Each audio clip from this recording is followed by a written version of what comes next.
आदरणीय मित्रों, आप सबको मेरा नमस्कार। मैं राजेश सिन्हा हूँ, मुंबई से। सबसे पहले तो दिल्ली के प्रकाशन समूह अनुराधा प्रकाशन के इस मंच को मेरा नमन है और इस प्रकाशन के संस्थापक और संपादक आदरणीय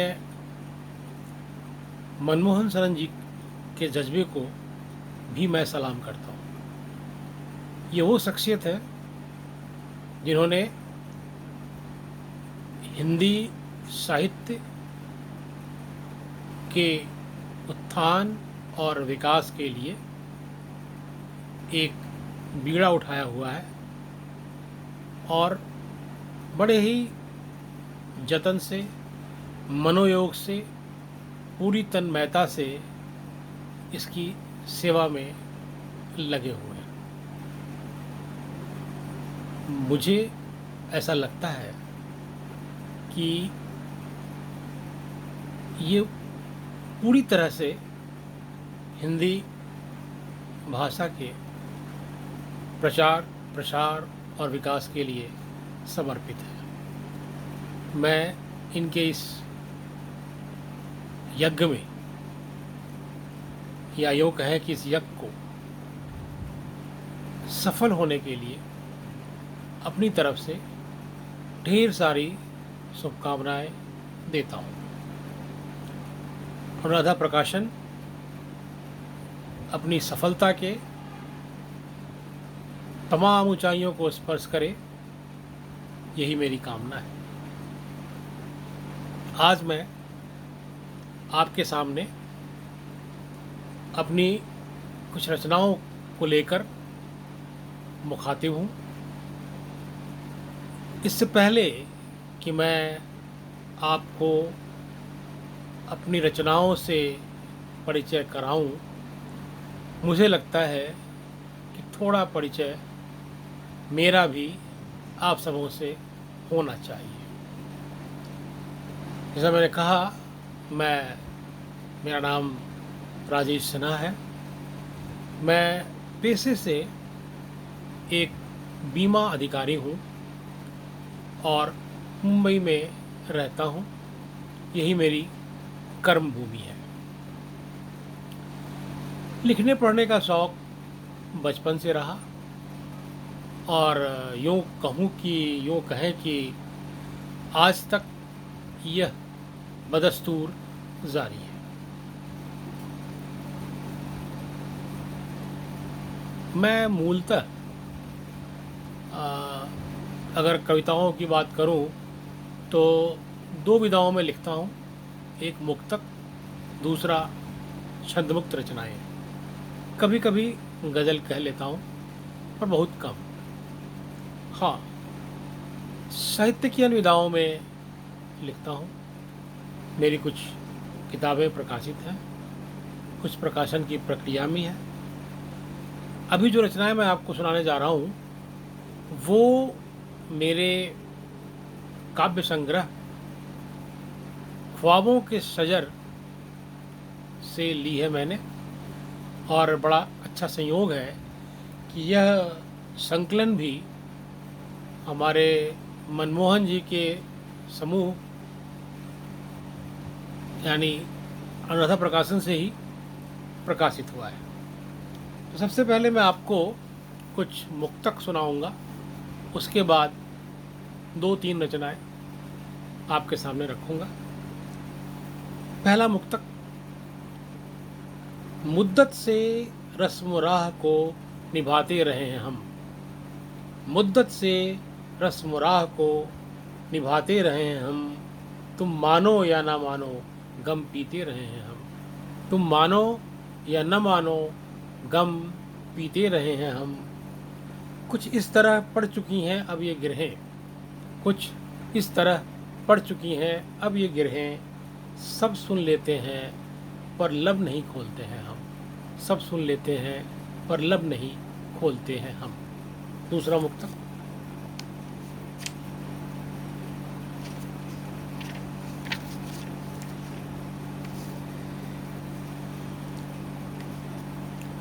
ये जिंदगी पर।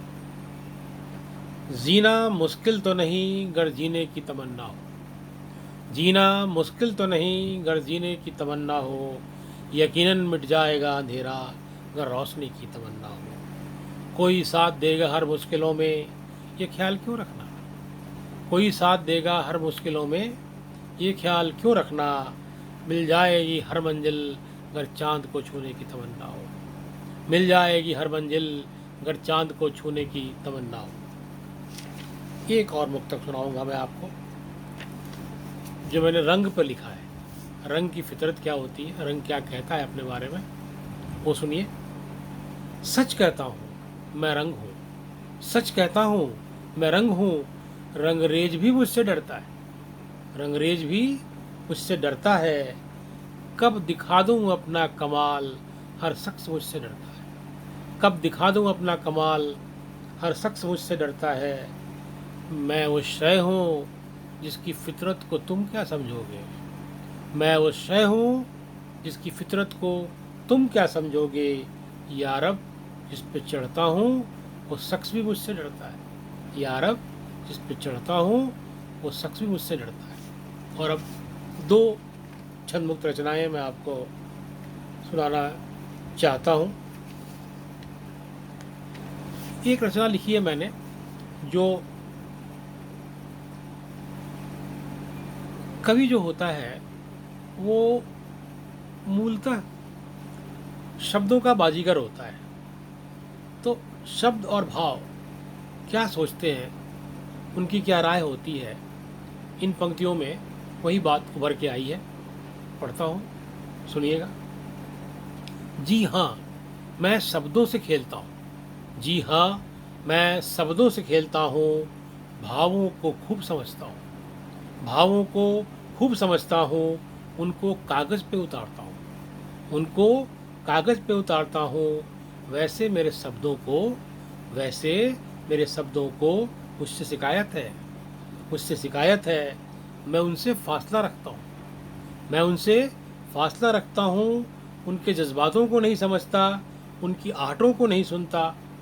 मैं भी पसोपेश में हूँ, मैं भी पसोपेश में हूँ। आखिर मेरे शब्दों को हुआ क्या है, आखिर मेरे शब्दों को हुआ क्या है। क्यों टूट गया मेरा इनसे राब्ता, क्यों टूट गया मेरा इनसे राब्ता। यही तो मेरे फुर्सत के साथी हैं, यही तो मेरे फुर्सत के साथी हैं। तभी मेरे भाव मेरे रूबरू होते हैं, तभी मेरे भाव मेरे रूबरू होते हैं।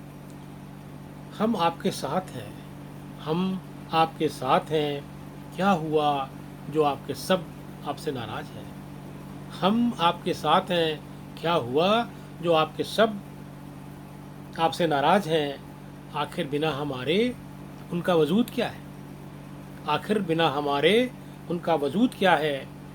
मेरी पेशानियों पे कुछ बूंदें छलक आती हैं, मेरी पेशानियों पे कुछ बूंदें छलक आती हैं। मुझे दोनों की ज़रूरत है, मुझे परेशान देख मेरे शब्द भी मेरे करीब आते हैं। कहा था ना ये सियासत का खेल है, कहा था ना ये सियासत का खेल है। खूब समझ के खेलना, खूब परखना हम दोनों को, फिर कुछ लिखना। वरना मिसरा कुछ और बनेगा, मतलब कुछ और निकलेगा। समझ गए ना। इस सवाल के साथ मैं छोड़ रहा हूँ आपको। और अब दूसरी कविता।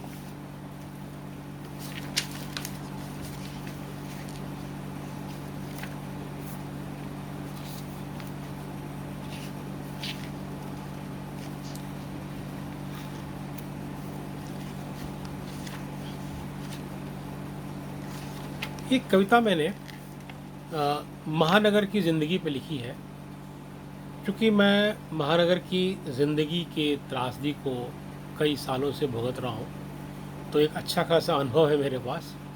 उन अनुभवों को मैंने रखने की कोशिश की है। आप देखिएगा कि महानगर में एक इंसान का वजूद क्या होता है, कैसा होता है, उसकी फितरत क्या होती है। एक अनियंत्रित भीड़, लोगों का सैलाब, आगे होने की पुरजोर कोशिश, भाव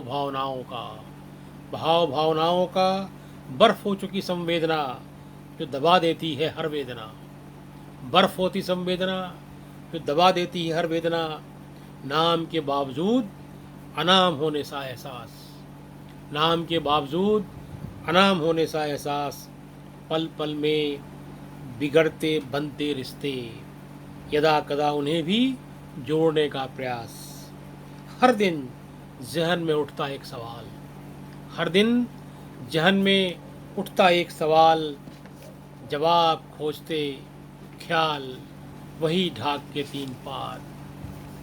संकल्प वापसी का, संकल्प वापसी का, पर दिख जाता नया प्रकल्प, बस पूर्ण विराम। हाँ, दिखते हैं रोज नए सपने, हाँ दिखते हैं रोज नए सपने, अजीब वो गरीब होता है आगाज, अजीब वो गरीब होता है आगाज, ज़रूर पूरे होंगे कुछ दिन चलती है कवायद, कुछ दिन चलती है कवायद, पर हार जाता है जाबाज, पर हार जाता है जाबाज। बस यही है महानगर की ज़िंदगी और अपनी बंदगी। एक छोटी सी कविता और नज़र करना चाहता हूँ आपको, जो मुझे बहुत पसंद है। आप सुने और अगर आपको अच्छा लगे तो भी बिल्कुल आप मुझे मेरे प्रयास को सराहिएगा।